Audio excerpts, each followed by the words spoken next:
You're listening to Murder RX, the podcast. It's Mishu. And Maya. We are your friendly neighborhood pharmacists, and we both love diving deep into the world of pharmaceutical felonies. It's our last podcast of the year. This episode, Murder Drugs, might sound peculiar because we all consume it in our daily life, but use it wrongly, it is highly lethal. So we're gonna talk about salt. So, especially when coming to the holidays, we all will feast, and this is a mindful reminder of the amount of salt we should consume. And there will be a brief mention of self-harm in today's episode, so please be advised before continuing. The concept of being death by salt might sound unusual, but there have been rare and disturbing cases in which individuals have been killed intentionally through salt poisoning or by deliberate consumption of excessive amount of salt. So salt toxicity, also known as salt poisoning or a hypernatremia, occurs when there is an excessive amount of sodium, salt in the body. So we each have a case to share with you. Then we go over salt toxicity, instant effect, longer term effect, and lastly, our usual rating of the salt as a poison. So I just want to catch up with Maya a little bit because she's wearing a hat, and I wonder if she's cold. Yeah, I'm trying to be festive. We only have 3 days left to Christmas. It's almost Christmas. Can you believe it? It's December 20th. Wow, 2024. I also want to join the festivity. Oh, that is cute. I used to always wear this at my pharmacy, and it's It's light big. up. So let's For sure. dive into our case, guys. Okay, I'll go first. So my case is about a lady, a woman, Kimberly Martinez, 25-year-old from Fingerville, North Carolina, pleaded guilty to homicide by child abuse. So what happened was Martinez poisoned her 17-month-old baby, Peyton Martinez. The victim was unresponsive when Stantonsburg County Emergency Medical Services responded to family home around 5 a.m. on July 1st of 2016. Peyton was severely dehydrated and she appeared to be having a seizure. When the baby arrived at the medical center emergency room, she had a temperature of 103 degrees and inflated amount of sodium in her blood. Unfortunately, the baby died 3 days later in the pediatric intensive care unit, which is really sad. The autopsy revealed a clinical brain death secondary to high concentration of sodium.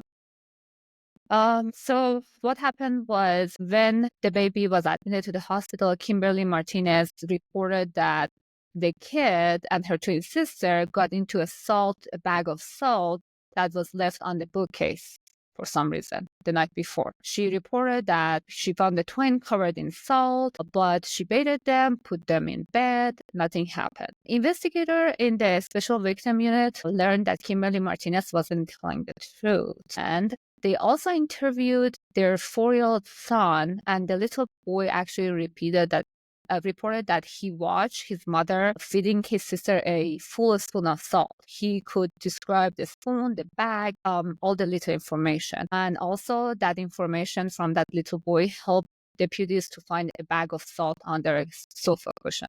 She then even moved it. Kimberly Martinez changed her story after they find out what the boy had to say. And then she said, yes, I gave Peyton a tablespoon of salt because my husband left us and it was my attempt to get him back. Anyway, Kimberly Martinez received a 30-year prison sentence after she admitted to feeding her daughter a little dose of salt. That was just a very sad case that I could find. I think she deserved it, to be honest. So, Yeah. in case our listener doesn't know, Maya K is a very common cause of hypernatremia in children who are usually victims of accidental or intentional ingestion of salt by the caretakers, just because salt can sometimes be used to induce vomit. Yeah. Another population that's vulnerable to this type of poisoning is also elderly patients. However, it's very rare to see hypernatremia in healthy young adults like me and you, Mhm. because who would in their right mind would want to voluntarily eat a tablespoon of salt for fun, unless it's a dare. Um, Mhm. so from this systemic paper that I read, some of the cause for high salt level in adults are usually self-harm. So I saw some case of people trying to commit suicide by drinking soy sauce and or acute dehydration, like they don't drink enough waters. But the best of all that found is exorcism, which is a case report that I like to share. Yes, I'm excited. I went down the rabbit hole because I was like, what is the connection between salt and the evil spirit? And then I came across a YouTube video of a priest blessing salt. He was speaking English, but I did not watch the whole thing. But then eventually I found out the salt and exorcism is based on the Bible. Elisha, because who used salt to purify the contaminated waters in Jericho. That is But crazy. who knows? Back to our case, it involved a 20 years old woman. She was struggling with postpartum depression after delivering her first child. She, however, was treated with modern medication, Prozac, which is first line for anxiety, by her family doctors. Her family, however, in the infinite wisdom, decided the best way to cure her mental health condition was an exorcism. So she was ordered to drink 1 kilogram of salt mixed in 1 liter of water. 1 kilogram, guys. That box that you have at home, that's not 1 kilogram. It's like a lot bigger. So 1 hour later, she has a seizure episode. She was escorted to the ER, and at the hospital, her sodium level was checked, and it was like 255, uh, which is very, very high. Normal people would not reach this high, because our sodium level is usually 135 to 145. So she was immediately intubated and given aggressive hypotonic resuscitation, but she was kind of too far gone, and she died a few hours after her arrival.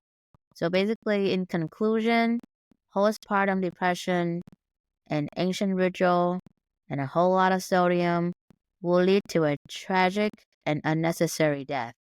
That is crazy and sad at the same time. Yeah. So let's just talk about salt. So let's clarify some terms. Salt and sodium are kind of different from each other.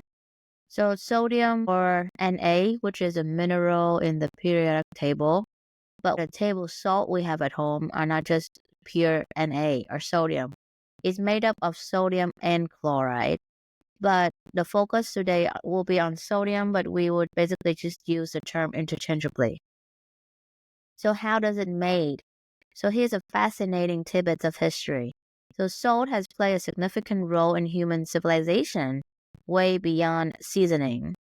Back in ancient times, salt was hard to come by, so it was often found in remote areas or extracted through labor-intensive process.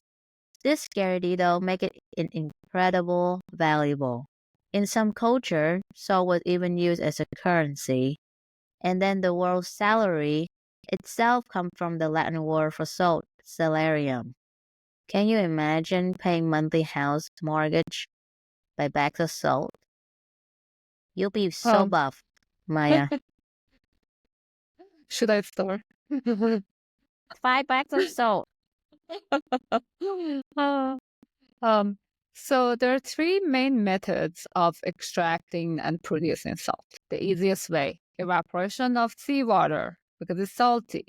It includes collection, evaporation, harvesting, and purification. Four easiest steps. This is where a lot of our specialty or gourmet salt come from. Yeah. We went to Iceland in April 2024. We got some lava salt. I don't think this is extracted that way though. So I did a little research on that. So basically, that is a flaky sea salt and activated charcoal. But the activated charcoal is from the volcanic lava stones. That's why it's black. But mostly it's just for a decoration, like when you want to present the food. So you have this black salt on it. So basically, just salt. I pay a lot for that salt. I still have the whole entire container. But remember, you can decorate. Tell me Okay. more. About Salt extraction. yeah. Let's not get off subject. So there's another way, mining of rock salt and salt springs. So through mining to obtain rock salt, which is just found salt mine beneath the earth's surface, and you just mine it. And for salt springs or natural sources of salty water that rises to the surface, and they can be collected and evaporated. Industrial salt is usually made this way. And the last one is just a chemical process. Like everything else, we have a chemical process. Salt can also be produced as a byproduct of various chemical process in the chemical industry. You just need to be good at chemistry. So, what is a normal dose of salt? How much salt can normal people like me and you eat in a day? So for optimal health, the maximum recommended daily dose is 5 grams. So about 2,000 milligrams of sodium. And that is according to WHO, World Health Organization. And per US Dietary Guideline and American Heart Association, 2,300 milligrams of sodium, about 1 teaspoon of salt. However, aiming for 1,500 milligrams per day is ideal for most people, especially for those that have a higher risk of heart diseases and hypertension. So, you're saying don't salt bay, just salt enough. Salt Be- enough. Because, when you go for your annual checkup, your doctor will look at your sodium level. And then, they look at your lab. The normal range would usually be 135 to 145 milliequivalent. And, your body is pretty smart at keeping your level steady. However, it does adjusting by how much sodium and water your kidney excreted in your urine. So tell me, what is the lethal dose of sodium? Typically estimated to be around 0.2 to 0.5 grams per pound of body weight. To simplify that, it's like for average adult, this would be between 10 to 30 tablespoons of salt, Okay. which is a lot. So when we talk about lab value again, if any level above 145, then that will be considered to be hypernatremia or high salt level then. Yeah. Okay. Back to how salt works, like sodium works in the body. What's the mechanism of action? So salt 101, y'all. Sodium, when it dissolves in waters, it breaks into tiny particles called ions. These sodiums are like tiny electrical sparks zipping around a body and sending signal. Thinking our nerve as a vast network of wires. And these wires are neurons. They use electrical signal to communicate with each other, and sodium ions are the key players in generating signal. They rush in and out of the cell, creating tiny electrical charges that travel along the nerve. But not just the nerve that rely on sodium, a muscle, a heart also needs sodium to function properly. So when you contract the muscle, sodium helps trigger the process. But that's normal way how salt works. Let's talk about how salt kills. So salt is actually not bad because it's an essential nutrient in a small amount, but becomes highly toxic when consumed in large quantities. In the murder cases or poisoning cases we talk about, the victim were forced or tricked into consuming a large amount of salt. And depending on how fast our victim consumed this amount, the faster sodium rises, the worse off the patient will be. If ingested salt over a long period of time, it will result in a slow poisoning and eventual death. So instant effect and long-term effect. Instant effect is increased thirst, obviously. Water retention, because body holds on onto the water and is slow. Elevated blood pressure, headache, increased urination, dehydration, change in heart rate, bloating, digestive discomfort, muscle twitching or weakness, confusion, irritability. How about long-term effect?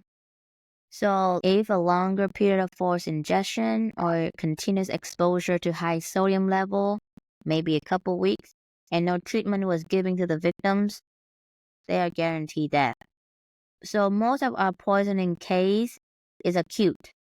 However, if we talk about long-term with diets, it will lead to hypertension and possible kidney stone, which is usually what your local pharmacist is going to help you deal with these issues. Yeah. In terms of complications, so as Misu said, excessive salt intake leads to hypernatremia, like high level of sodium. And when too much sodium builds up in the bloodstream, it can cause water to move out of the cell, leading to dehydration, disturbing the normal cell function. Symptoms of salt toxicity can vary depending on severity of the case, and the body attempts to balance the sodium by drawing water out of the cell, causing dehydration. This affects several organs, including the brain.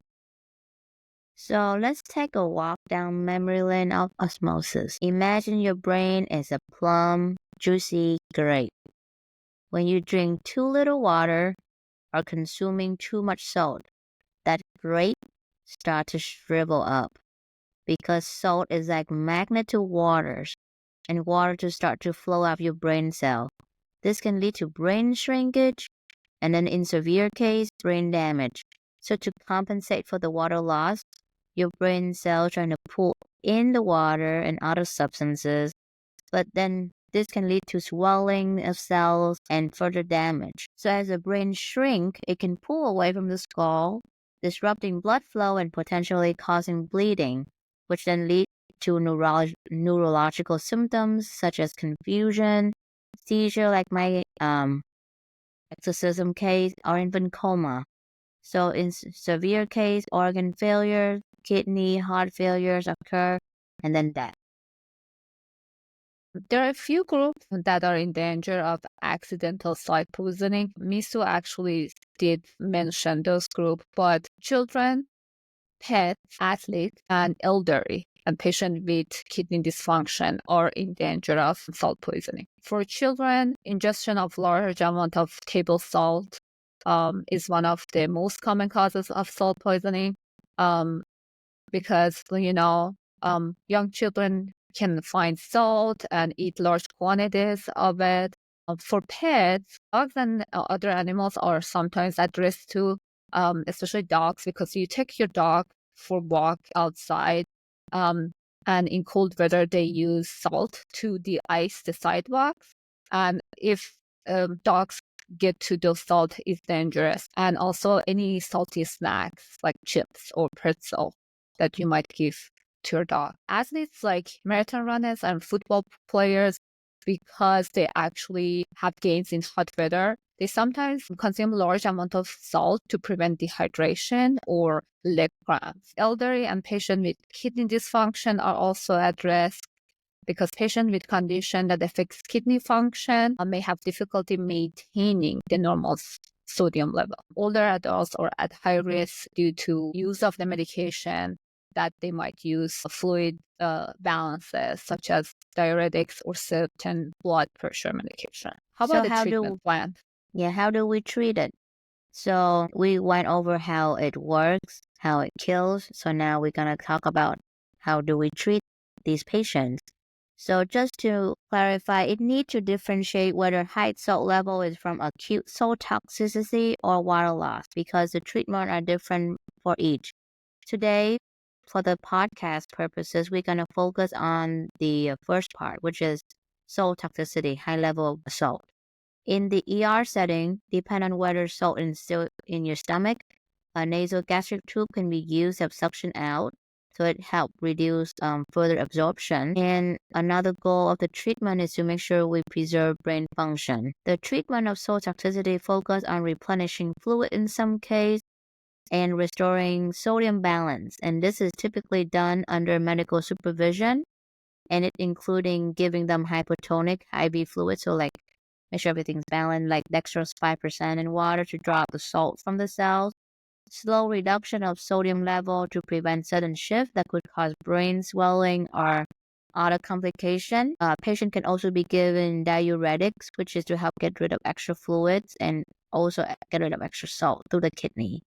So we just got to make sure we're monitoring and give supportive care to make sure there's no complication. So how it is detected? It's easy, but it can be in some cases be challenging because the effect of salt toxicity can be also mistaken for other medical conditions like just dehydration, kidney failure, or other metabolic disturbances.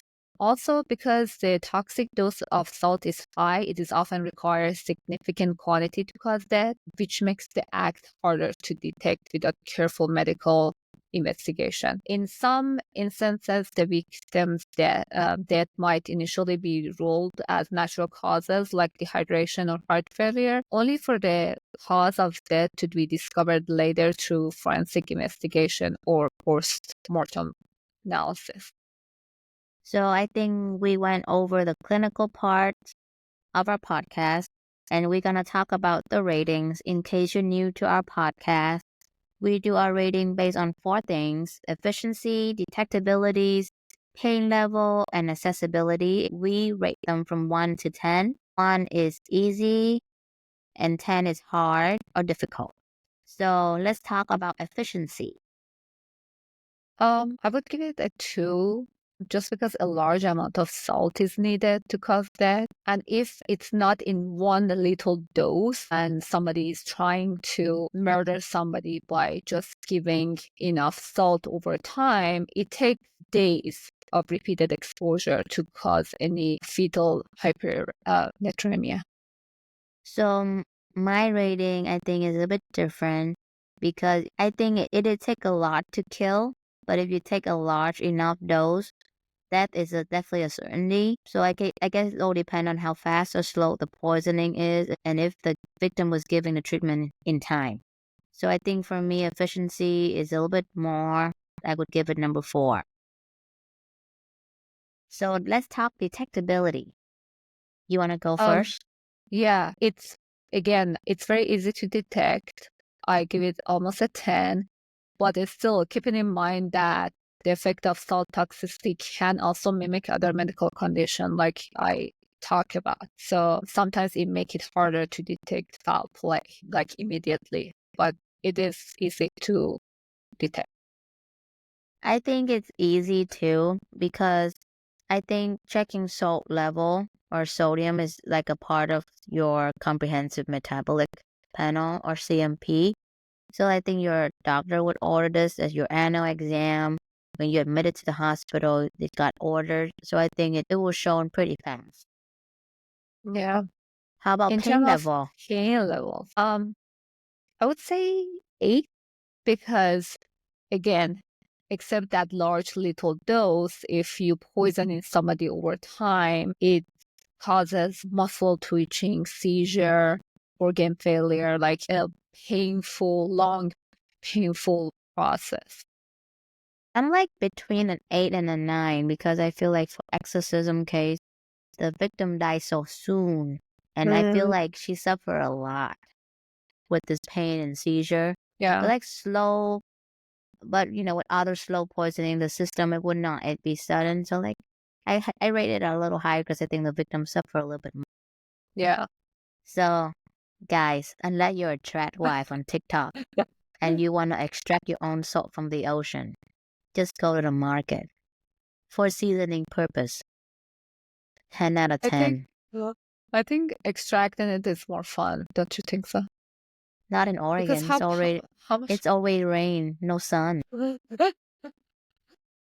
Just need to find a large, Maybe go to Vietnam. Lots of Yeah. salt farm there. Yeah, and how much salt do you use per year? Like, not much. You can just extract it one time and have it forever. Well, unless you do salt bath. That's another thing. Salt poisoning or salt toxicity can actually happen in variety of settings. So accidental ingestion of large amount.